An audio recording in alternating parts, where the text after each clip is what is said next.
loop you in when you join.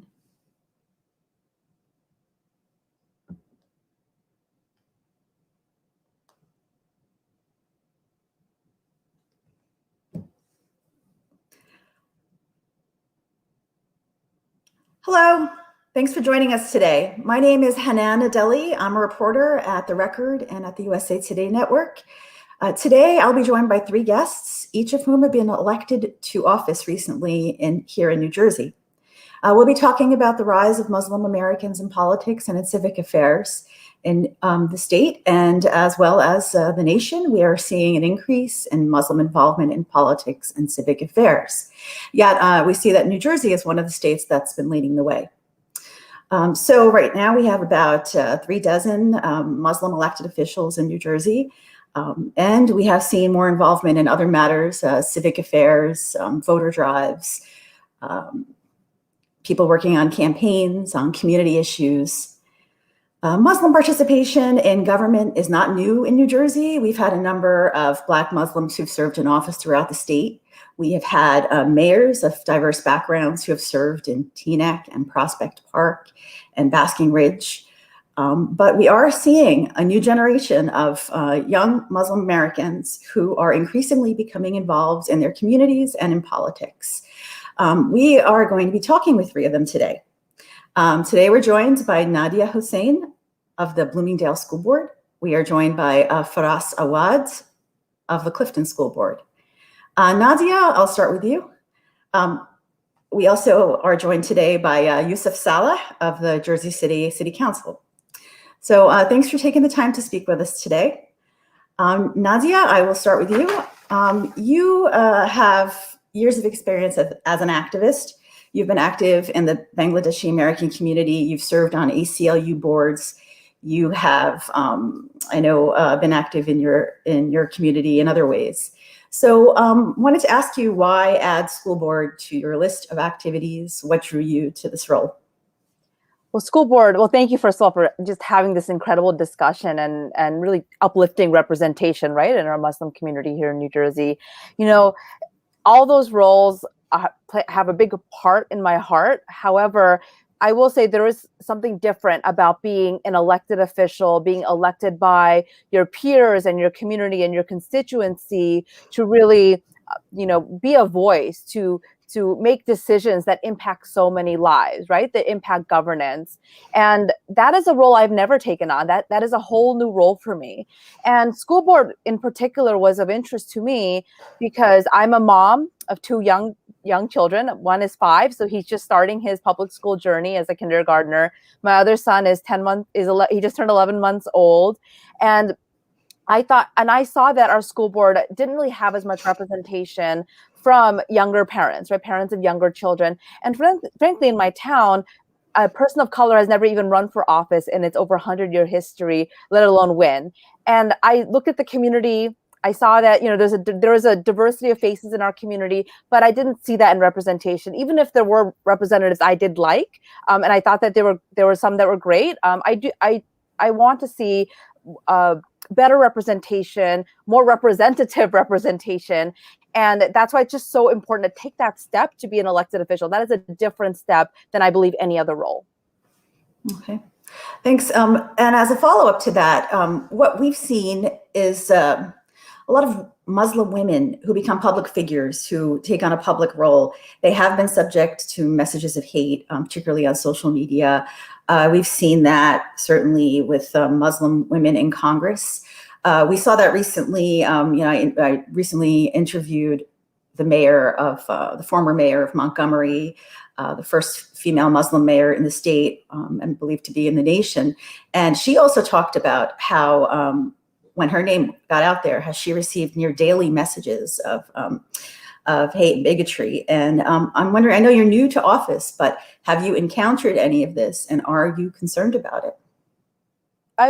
I think to be honest, as I was thinking of running for public office for the first time, one of the first things in my head just popped up is my name on a lawn sign, right? And my last name is Hussein. So it's a name that you really can't get away from, right? It's a loaded history with the last name of Hussein in the United States. And I will say that was something I was bullied about when I was younger. And I did have that concern, and I even spoke to another elected and who was not Muslim, and they said, "Listen, that could be something that comes up. Just be ready for it." I will say, knock on wood, so far in this community, I was really embraced. I was the highest vote getter of anybody running, including even other members of our other electeds running who've been here for a long time. I still came out on top, and I will say that there were it was a very contentious national election. So there were a lot of Trump signs in my town. My town gets a lot of Trump support for Donald Trump. I knocked on those doors, and I was a little afraid just because of the rhetoric that Donald Trump had put forth about Muslims. And it was so interesting because people whose doors I knocked on, who had those flags and signs everywhere, happily took my sign. They said, "Oh, could you drop a sign? I'm so happy you knocked on my door. We need to have better representation, more transparent representation on our school board." So what I did was I took a step back and I said, you know what, let me not make these assumptions for other people, and also not to limit myself. I think it's smart to recognize that there might be a reality there, but don't pigeonhole yourself, right? Because I really believe that the possibilities are limitless. And literally, if you drove through town, you saw a lot of Trump signs with my Smita Nadia Hussein sign right next to the signs they had. And frankly, I was proud of that. I was proud that my message got above any kind of partisan rhetoric. And I hope that continues. Maybe that's me being a little optimistic, but I'm going to lead with love. It sounds cheesy, but I'm going to lead with love. I'm going to lead with unity. I'm going to let my record speak for itself. And if anything comes up, I will handle it. I have a community behind me that I know I can go to if things get ugly. Hopefully they don't, but I will be prepared as well. It's interesting that you mentioned that, because in my discussions with various candidates, they say that a lot of the hate they're receiving are coming from outside their communities. And as local communities get to know them, they are breaking down barriers, they're building bridges, they're connecting.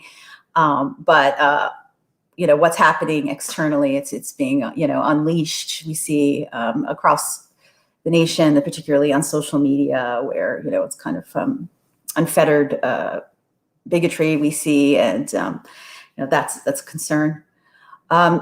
Yusuf, I'm going to move to you. I know that you also have had a very long history, even though you, like Nadia, are fairly young, with activism. And I understand that began when you were in high school as a student representative from the district to the large Jersey City school board.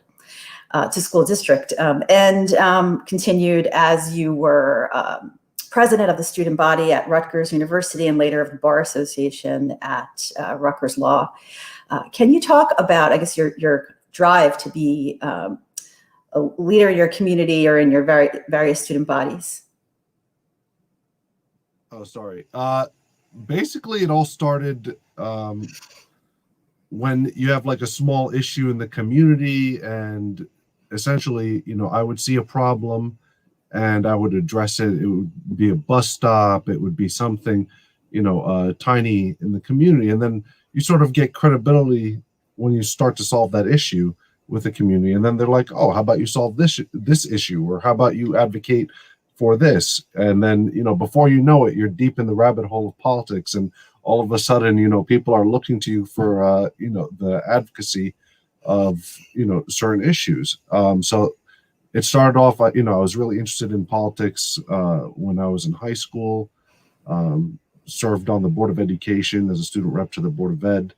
I was president at McNair Academic High School, and I sort of got involved registering people to vote, advocating for, different things in our schools. And when I went to Rutgers, there's a saying called the "Are you screw?" It's basically like, despite your best efforts, there's something that'll happen to you at Rutgers that, administratively, like the bureaucratic machine, you'll fall victim to. So I went up against the "Are you screw?", advocated for different amenities at the, residence halls initially. And then I would end up in the leadership of the, overall university student government. And then when I went to Rutgers Law School, there were problems there too. And if you have OCD, then that's a big problem. And if you're type A, you want things done a certain way, or if you want things done in a better way, an And I think that's the kind of positions this, the government will attract, is people that look at something and they believe it could be done a better way, or they believe that there has to be a better way, and that we as a community need to find it. And when it came to the city council, I initially, shied away from it because, the pandemic and everything that was happening. And in my heart of hearts, a lot of friends came to me, and I also had a reckoning with myself. I was like, if you don't want to be a leader in these times, then you're really not a leader. If you only want to lead when it's nice and you do ribbon cuttings, and when it's happy and there's rainbows, and there isn't a pandemic and everything is fine and dandy economically, then what are you really leading? Who are you leading? Like, is this just for a title? So that's why I threw my name in. I didn't expect to get it, and then I got it, and it was like, okay, now it's like a mad dash from the beginning point. And then I really just put myself out there and invested my whole self, and I was like, this is it, like make or break, and it's time to put all of that practice that I've learned at Rutgers, and I put it into the real world. So thanks. I also want to mention that Jersey City unfortunately was singled out, I think during Donald Trump's campaign for president, where he claimed that falsely that thousands of people were cheering on 9/11. I know a lot of people were really upset by that, and I wanted to ask you, that kind of rhetoric, did it shape at all your decision to get involved, to be a role model? That's a deep question, and I can tell you, I remember vividly where I was on 9/11, and I remember I was in the 7th grade, and I can tell you, I didn't see anyone celebrating. That's number one, and I believe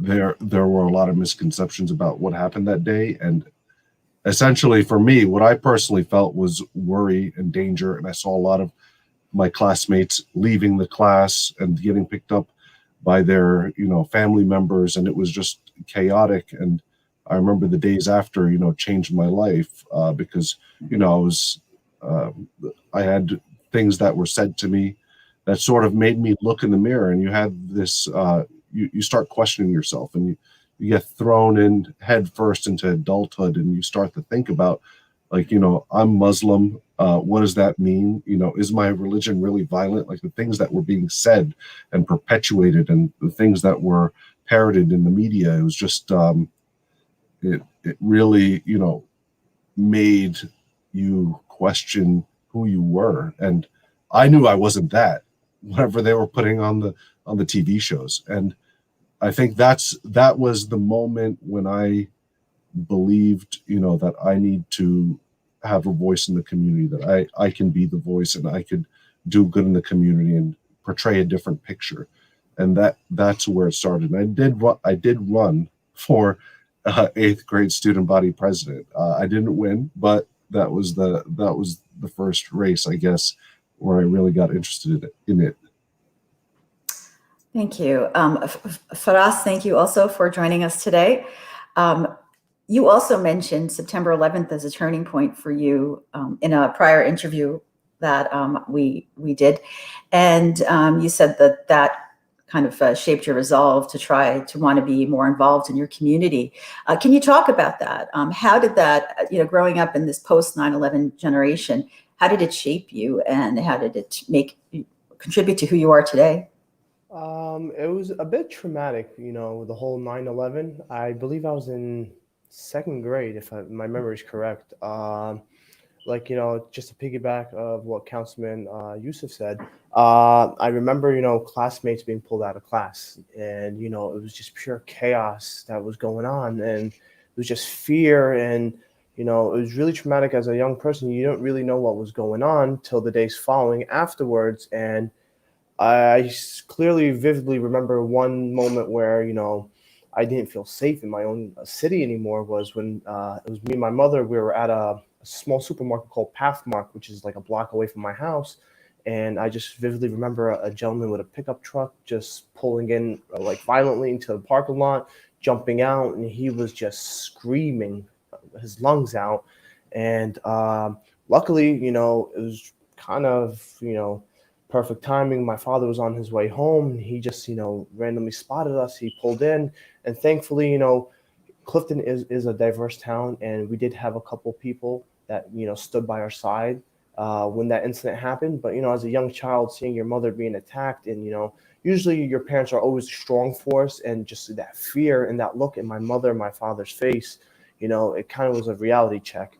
Leading up after that, it was always my uncle and my father picking us up and dropping us off to school, is because, my father was extremely scared. All the females, especially in our family, it's sad to say that we were all hiding for many months because you don't know what was going on. There was just so much happening.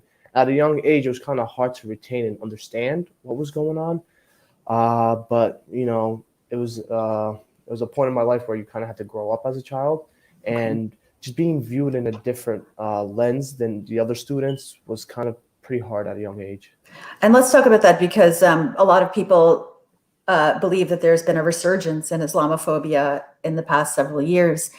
And I wanted to ask you, do you agree with that? And if you could talk about it all, why at this point in your life you decided to seek office, and whether the two are connected?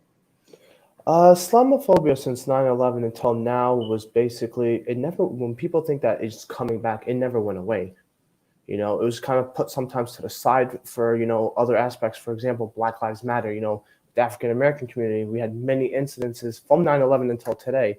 With the Spanish community, the whole deportation and, people being caged, and like, there's many events that have been transpired besides Islamophobia. The hate and the rhetoric. And obviously when, we had Donald Trump run for office, and when he won, he basically uncovered everything. It was always there, but, people weren't given the strength to voice that negative opinion, that, that hatred. Certain parts of the nation, was always kind of flat out. They would voice it. But for example, in New Jersey, the whole, that hatred was kind of on a calmer aspect, you could say. But, once Trump came into office, he revealed it, and he gave these people the backbone to basically go full force with hatred. And Islamophobia was basically one of those things, and it did impact me to run to office. So moving forward, based on these experiences that have shaped you throughout your life, what kind of perspective will you, and what kind of priorities will you bring to your role as a school board commissioner? As a person in a town that's extremely diverse, like Commissioner Nadia even said, I do live in a diverse town compared to hers. But also, when I look at the representation on the board and on the city council side, or the city aspect, it's not that diverse. On the board of ed itself, it's me. We also have another elected Muslim official. He was actually the first one in our city to be elected, Fahim Abudrabo. And he's the first Palestinian American to be elected in our city. And we also have a young lady. Her name is Dana Beltran. She's Cuban descent on the board. And that's pretty much it. Everybody else on the council or board of ed side there is no diversity. And I feel like, especially being like a millennial, like we'd like to say, 26 years old, and what Councilman Yusuf said, if you can't handle when it's at its worst, then why are you really doing it? I basically want to give that voice to these students, is because, we live in a new time, in a new era with technology and social media, and, voices could be heard at a really rapid level than in the past. And I would love to set up, I recently found out my wife is pregnant. We're expecting our first child. And that added more fuel basically to, my motivation, is because I grew up in the Clifton school system. It was pretty great. You know what I mean? But how can we improve it? How can we move forward? We have an amazing superintendent in Dr. Robertozzi. He has a great vision for the district. And basically, how can I support him into making our educational, bringing up, not the racial aspects of it. There is a lot of, bumps in the road to go forward. And my personal view is, how can I help? It's not just to help one certain community or just my community. How can I help all communities? How can we bring people together? I went to Rutgers Newark, and it was an extremely diverse university. It's beautiful how all this culture, religion, sexual orientations, genders, political views, and everybody just meshed together, and everybody was respected. It was a really respectful school, and I got to meet a lot of people from different parts of the world that I never knew existed, and it made me stronger. And you get to basically view people in their shoes and their lens, and I feel like that would hopefully make me a strong leader for my community moving forward.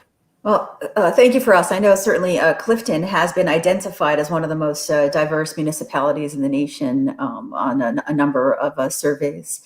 So I see that that your addition to the board is something that I guess we might see more of over the years, and I wanted to talk to you about that. Where do you see this going, and where do you see future of diverse politics in New Jersey and more representative government in New Jersey? Do you think that times are changing? And can you talk about that and where you see us in the future? Personally, I feel like we're heading in the right direction, especially for a long time. I feel like certain people before Trump got elected were basically like always waving their hand, like same old, our voices don't matter. Even if we get involved, nothing's going to get done. And basically, them relaxing or easing down, and then Trump got elected kind of was like a slap to a face in a way. They just woke up to like, oh my God, this is not a joke anymore. And, sadly, Trump, once he got elected, was somewhat of a good thing for when it came to all these communities of minorities, because they realized, oh my God, we just hit rock bottom, and it got a lot of people, to basically engage from all communities, from the Muslim community to the African American community, the Spanish community, the LGBTQ community. All these communities basically, they just woke up, and the beautiful thing is it somewhat brought everybody together as one. Everybody has their own issues in their communities, but just being that one community sometimes isn't enough for a voice. But when bringing everybody together and all their issues together, it basically brings power to the people. The voice is heard now. Thank you, Faraz. Nadia, do you have anything to add to that? You're mentioning being the first person of color on your school board. Do you see more diverse representation as part of our future? I think as a natural outgrowth of just populations burgeoning, that we will see more of that. But I will say, it's also something we can't take for granted, right? And I will say another aspect that's important is women running. So oftentimes, I've done so much work around uplifting minorities running for office, but I do a lot of work around also empowering women to run for office. And I will say what we too often see is that if a community gets to a level of, let's say, a state assembly or a state legislature or Congress, it's the men have to get there first. It's like, okay, let's get the Bangladeshi man there first, or the Indian man, or the Arab man. And then, okay, maybe like 10 years later, the Arab woman will get there. And I think that's just, I completely disagree with that. And I'm not saying that it's always a conscious decision, but I think it's also super important to really uplift women to get there, not wait for a man to get there first from our community, but to actually have women uplifted, women supported, women funded to get there. And I know when it comes to women's parity in New Jersey legislature, for example, I think it's going to be 200 years before we hit parity at this level, which is ridiculous. That means my great-grandchildren might see parity. And I think that is really unacceptable too. So there's a lot of intersections. When we talk about diversity, it's not just, are you Muslim, or are you not Muslim, or are you from this immigrant background or not, or your parents are from this immigrant background. There are also that aspect of, are we seeing females in office? Are we seeing people from the LGBTQ community, right? Because we have intersectional lives. I also wanted to say, speaking a little bit to what Faraz brought up, it not just in the last 4 years, but even in this past January, right? I think what we've seen is that democracy, our democratic institutions, our republic has always been it's always on the edge of a knife. And I think that the how vulnerable our democracy has finally become very apparent. I think it's actually always been vulnerable. The heart of America is something that our communities have fought for. Too often, Muslim Americans or diversity is seen as a new phenomenon. It is absolutely not a new phenomenon. When the United States was established, it was established on indigenous lands. The majority of people in this country were indigenous Americans who actually looked probably more like me, that were brown skinned and dark haired. And the United States was also, the half of it was Mexico. It was not, we went into Mexico. It wasn't the other way around, the Mexicans coming here, right? So again, there's a very false rhetoric about what does diversity mean. This nation started off diverse, it stayed diverse. South Asian Americans have been here for over 100 years. Chinese Americans built the railroads. Punjabi farmers farmed the lands in California. They fed the nation. Even today, even with this anti-immigrant rhetoric, we know that it is immigrant communities growing and feeding us, right? And even during COVID, taking care of everybody. So I do want to also say that diversity is very American. It should be very American. And that when we look at someone like myself or Faraz or Yusuf or others who are taking that mantle to run for office and to really bring representation, we're not a new phenomenon. We're delivering on the promise of what America should have been this entire time. Thanks, Nadia. And in our prior interview, you talked a bit about some of the themes and that cut across diverse communities. And one of them, one that I know you have expertise in, is family-friendly policies. Can you talk a bit about that and what you see as universal needs for the communities that you cover, coming from the background that you do have working on family-friendly issues and Moms Rising? Absolutely. So, Muslim American issues are American issues. I think more than they are Muslim, they are American issues. What do people need?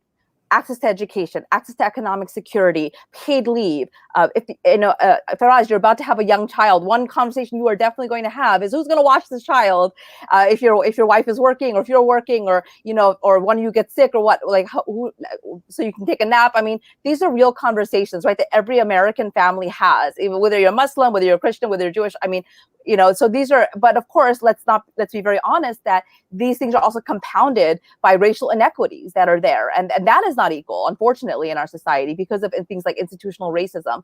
So when we talk about family-friendly policies, it's very important to look at the facts and the statistics. And the facts are, for example, during COVID, women have been displaced out of the workforce in historic numbers.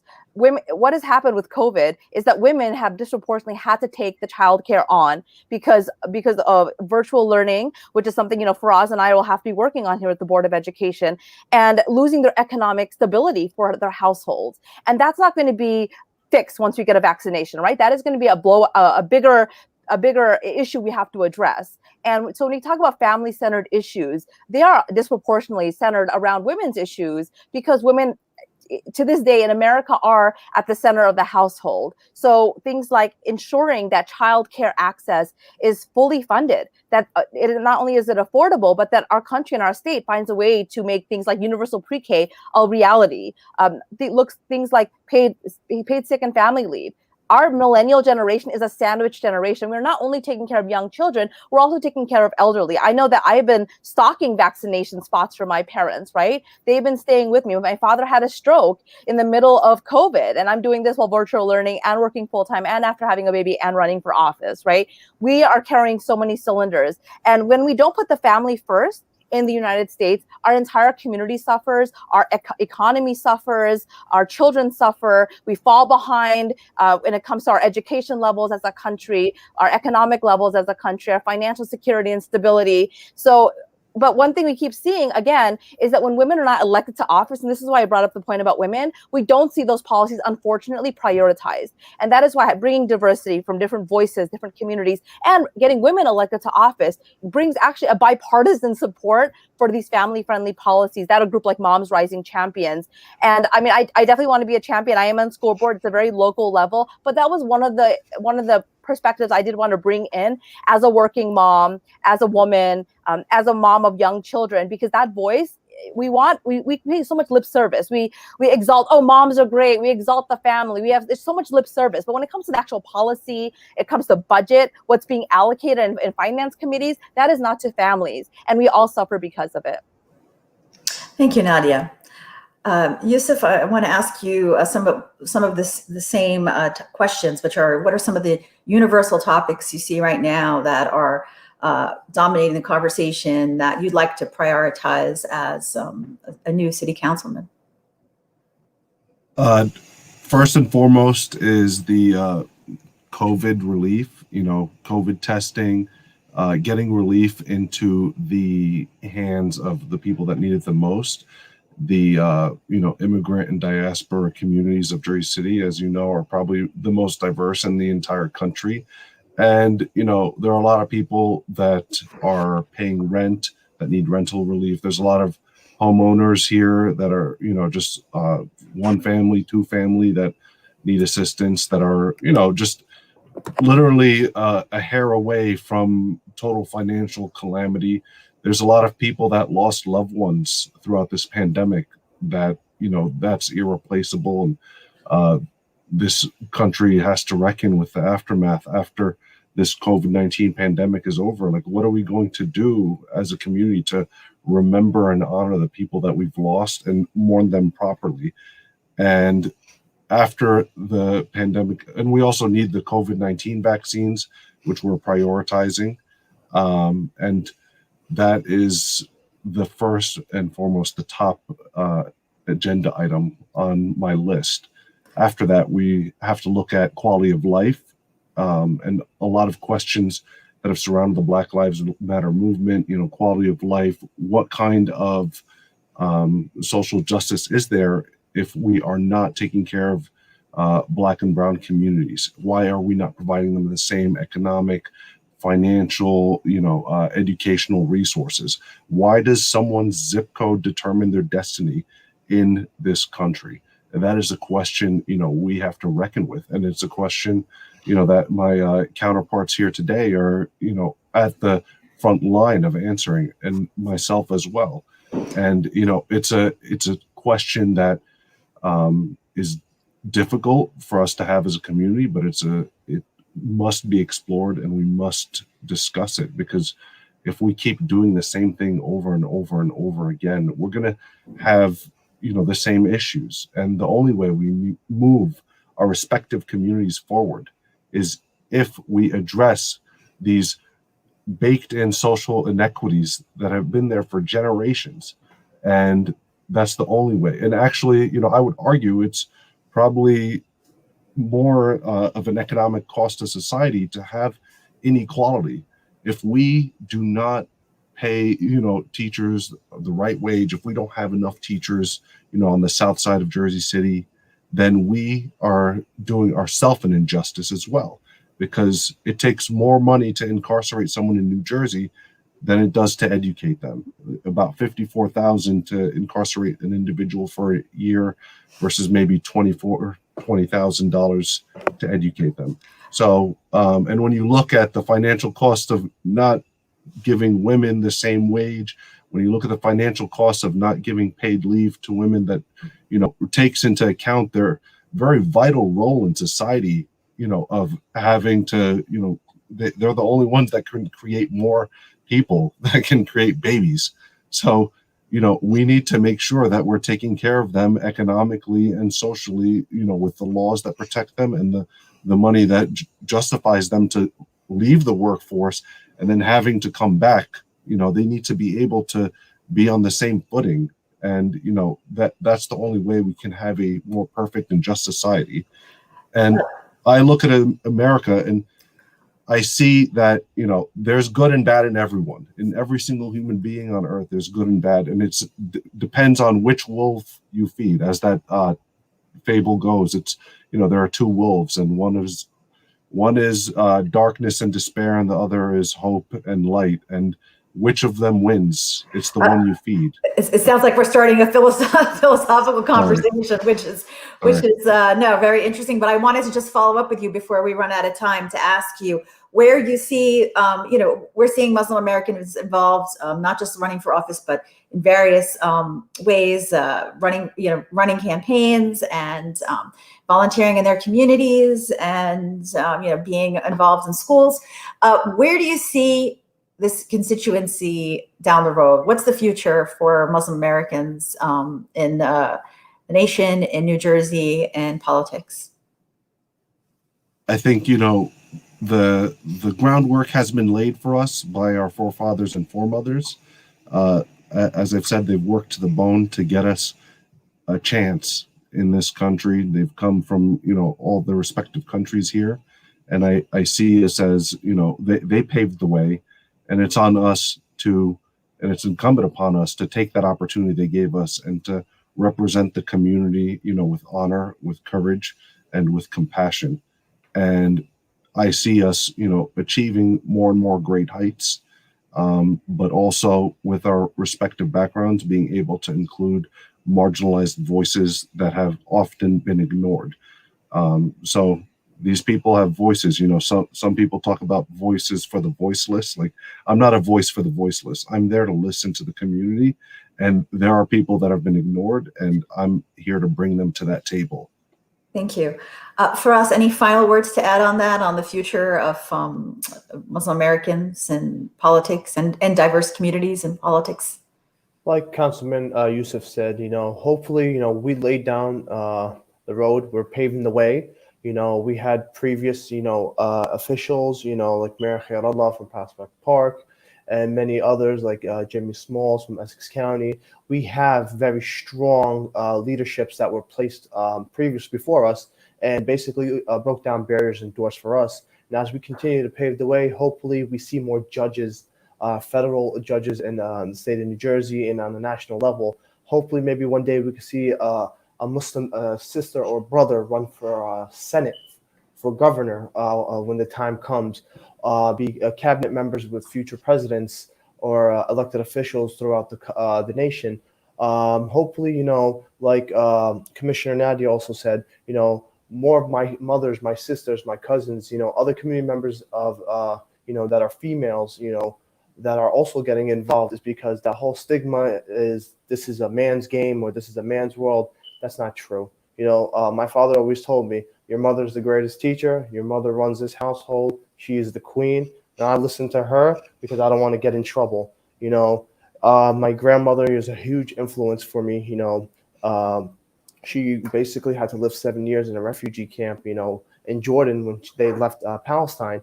And once they made it to America, she emphasized education, not money, to her kids. So all my aunts and uncles were able to get a college education and basically, look at it long term. And they brought that, they passed that down to us. Education is key, for anything. And hopefully we continue to educate, our children for the future generations. And we basically keep moving forward in a positive note. Well, on that note, I'm going to thank you so much, all of you, for joining me and for having this discussion today. And, I hope we could do this again. And I also want to thank our viewers who have tuned in. And I encourage you, please keep reading. Visit northjersey.com for more coverage about our diverse communities. Thanks. Again, I'm Hanan Adeli, and I am really glad to be hosting this Facebook Live today. And thank you very much to all of you. Thank you so much. Thank you so much.